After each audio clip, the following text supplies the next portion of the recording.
کوانتوم چیه؟ حرکت اتم.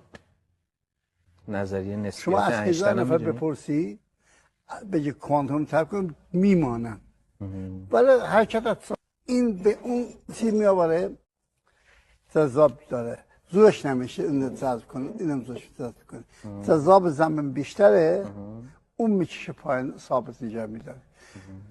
شما هیچ ثانیه نداره که تکرار بشود.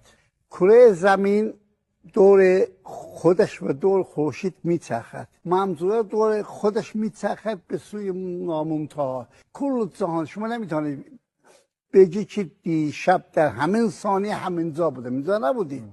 ما طول، عرض، ارتفاع و زمان داریم. بعد از ارتفاع دیروز شما اینجا بودی، اینجا دیروز نیست، فردا هم اینجا نیست. مکان عوض شده، کره عوض شده، به سو میره. کره زمین که دورش میچرخه، خودش دور خورشید میچرخه، کل منظومه میچرخه، حرکت به سوی نامنتهاست.